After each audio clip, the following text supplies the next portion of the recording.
د ټولنیزو رسنیو او شهرت د کلتور منفي اغیزې. بسم الله الرحمن الرحیم. السلام علیکم ورحمت الله وبرکاته. الحمدلله رب العالمین چې بیا یو بل فرصت راکړ له تاسو سره یو څه خبرې وکړم. ان شاء الله نن به یو ډیر مهم بحث ولرو د ټولنیزو رسنیو او شهرت د کلتور منفي اغیزې پر اولادو باندې. ولې د ماشومان د ټولنیزو رسنیو له امله بېلارې کیږي؟ ولې دوی د یو خیالي او غیر واقعي ژوند تر اغیزې لاندې راځي؟ څنګه کولای شو دوی له دغو ناوړو اغیزو وژغورو؟ راځي پر دې مهم بحث وغږیږو ان شاء الله. نن سبا که فکر وکړئ زموږ ماشومان تمام ورځ پر دا موبایل باندې ناست دي، لا په ټیک ټاک کې، لا په انسټاګرام کې، لا په دې شي کې ټول مصروفه دي، ټول سکرین ته ګوري. دوی هره ورځ مشهورو خلکو عکسو ته ګوري چې په ډېر یو شانداره ژوند کې دي، سفرونه کوي، هر څه لري. آیا دا رښتیا ده؟ حقیقت دا ده دا ټول درواغ دي. دا سلیبریټیان چې ځان ته سلیبریټیان وایي، تیارې هم کرا کوي، موټران هم کرا کوي، اپارتمانونه هم کرا کوي، په هغو خونه دا ټول سره درواغ دي که داسې یو ښکاروي چې دوی ډېر زیات شتمن دي که خو حقیقت دا ده چې ډېرې حتی پوروړي دي. مګر سبحان الله د ماشومان په دې باندې نه پوهېږي. دوی فکر کوي چې دا واقعیت دا ژوند باید دا وړ وي. موږ تاسو ته خو معلومه ده چې ژوند دا وړ نه ده. د دې غلطو تبلیغاتو خطرناک نتایج. دا تبلیغات د موږ پر اولادو پر ذهن باندې څه اغیزه کوي؟ د ناسمې مقایسې پایله نارضایتي او د ځان کم کتل، د ځان باور کمزوري کېدل. دې سلیبریټیان ته وګورئ ځان کم ورته ښکارېږي، له ځانه چې هغه باور لرې کېږي، خفګان ورته پیدا کېږي، ذهني فشار او حتی بعضې ځوانان دي چې ځانه ته له بینه یوسي. دونه قصې دي په انټرنېټ کې که تاسې چک کړئ چې د دې سوشل میډیا له خاطره څومره کوچنیانو ژوند تباه سوی ده. زه ډېر دغسې قصې پېژنم چې ځوان نجونو د ټولنیز رسنیو فشار له امله ځانونه مړه کړي دي.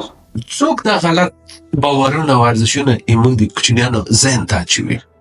داسې فکر وکړئ دا اوس د یو رقم فلمونه هالیوډ بالیوډ کې جوړوي، سیرانه پاتې سئ، غله راواخې داسې معرفي کوي لکه یو ډېر ښه سړی چې ده، هیرو ځینې جوړ کړي، غل قاتل. لکه یو مثال به درکړم دا د فاست اینډ فیورس فلم. بښنه غواړم که چې څوک په فلمو باندې بلد اولادو چې پوښتنه وکړي له یو سرچ وکړي دوی څه کوي.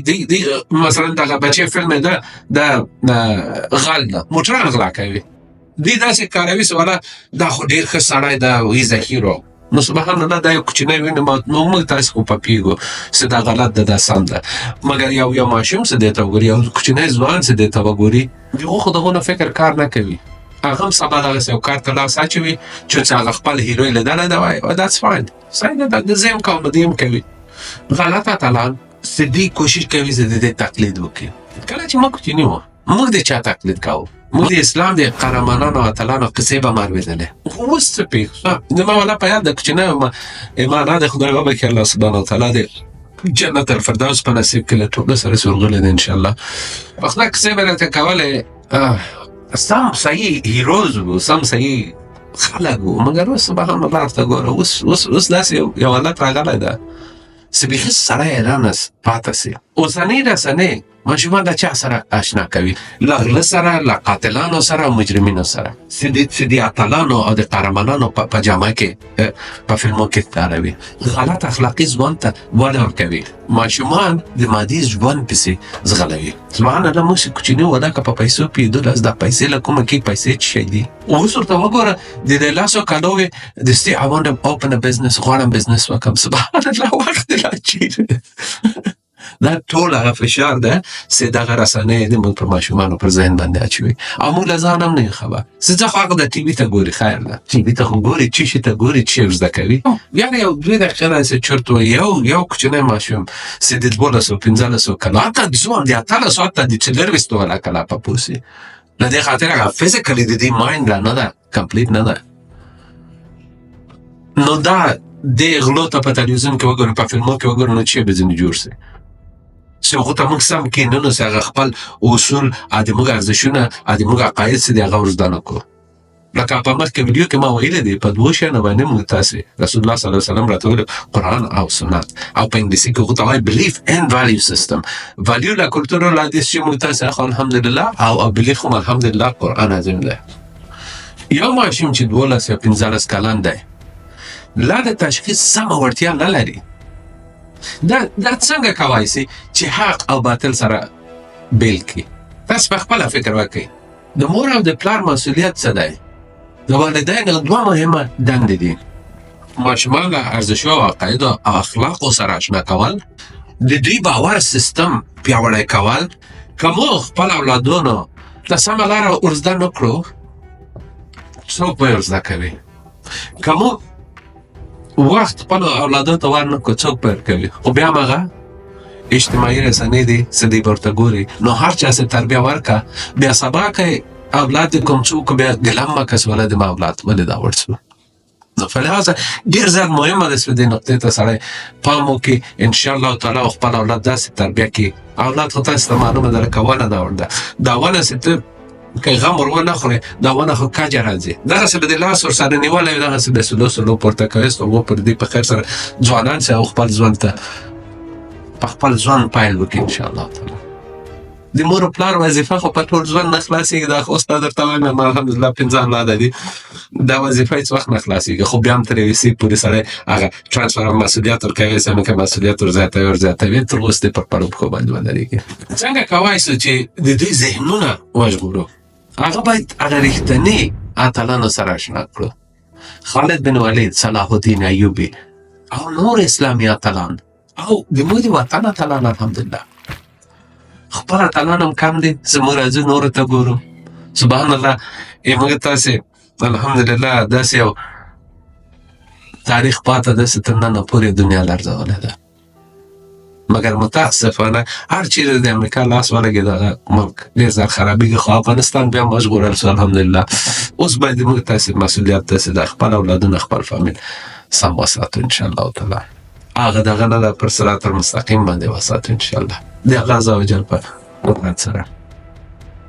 بیا هم درته وایم هدایت د خدای لخوا ده. موږ کار صرف عاجزي او دعا ده. انشاءالله تعالی دعا ورته کوو خپل اولادو ته، د تاسې اولادو ته الله سبحانه وتعالی دې وساتي انشاءالله تعالی. هېڅ وخت اجازه مه ورکوئ چې رسنۍ د تاسې د اولادو ذهنونه کنټرول کړي.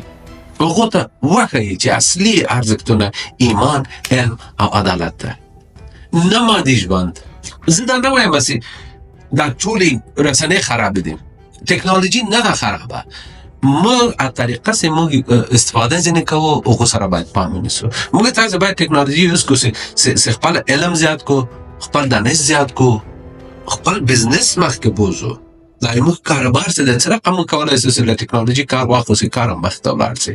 نه چې سبحان الله ناقه شیانو ته په ټیک ټاک کې ګورو بدون له دې چې له ځان یو سوال وکړو چې دا ټیک ټاک خو سلو دا شیان ما ته رازده کوي چې سبا ورځ که زه د خپل پلار له د خپلې مور له د خور له د ښځې له مخه وکړم خو پزه به مې پرېسي. او خصوصا بیا موږ تاسې پښتانه خو نو بیا بیخي د افغانان خو بیا بیخي پر دې کارو باندې سر ورکوو. که ستاسې اولادونه ټولنیز رسنۍ کاروي، پوه شئ چې دوی څه شي ته ګوري. یو مهمه مشوره به درکړم، که تاسو یو ناسمه تبلیغات ووینئ، خپل اولادو سره یې تعلیق کړئ، کښېنئ ورسره، خبرې ورسره وکړئ چې دا غلط ده، دا سم ده، په ثبوت ورته ورسوئ. الحمدلله د موږ داسې کلتور او د موږ داسې دین د هر شي جواب لري، خصوصا اسلام الحمدلله رب العالمین. ورته وښایئ چې څه سم دي او څه غلط دي، نه د درواغو تبلیغاتونه. دې ته دا ور زده کړئ چې د ارزښتونو پر اساس ژوند وکړئ، نه د دروغجنو تبلیغاتو پر اساس. خلاصه یې درته وایم د موږ تاسې مسؤلیت ده من حیث د پلار او مور. آیا موږ خپل اولادونه پرېږدو چې د دې ټولنیز رسنیو قرباني سي؟ تاسې به په خبر هم نه یاست، دوی به په ډپریشن کې روان وي. موږ تاسې باید کوشش وکړو چې د دې ذهنونه له حقیقتو سره اشنا کړو، نه دا د خوبي دنیا د رسنیو.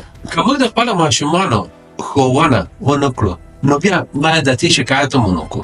راځئ چې یو روښانه او بیداره نسل وروزو او د خپل دین او کلتور ساتنه وکړو انشاءالله تعالی. هغه دوستان چې له انګلیسي سره دغه دی بلد دي، د ما یو بل چینل ده په نامه د بروک انټرپرنور، هغه له یاده مه باسئ، لینکونه سته په ویډیو کې، کولی شئ له هغه چې مستفید سئ. او ایمان دیوالان خو همیش راته وایي پښتو مه وایاست، پښتو دې هېڅ نه ده زده، راباندې خاندي، په خدای ټول راباندې خاندي. د بښنه غواړم که کومه اشتباه سوې وي، کوشش ډېر زیات کوم چې ښه کوم، خو مقصد پښتو پسې مه ګرځئ، لا په فارسي او په انګلیسي پسې که صرف هغه مسج ډېر زیات مهمه ده چې موږ تاسې باید کوشش وکړو چې انشاءالله خپل اولادونه وساتو، له دې د درواغو له هیروګانو چې وساتو، هغه سمه لاره ور زده کړو.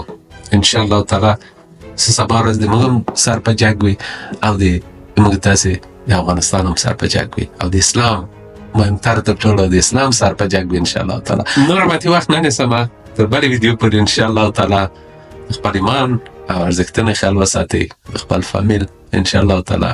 السلام علیکم ورحمت الله وبرکاته. خدای پاماني.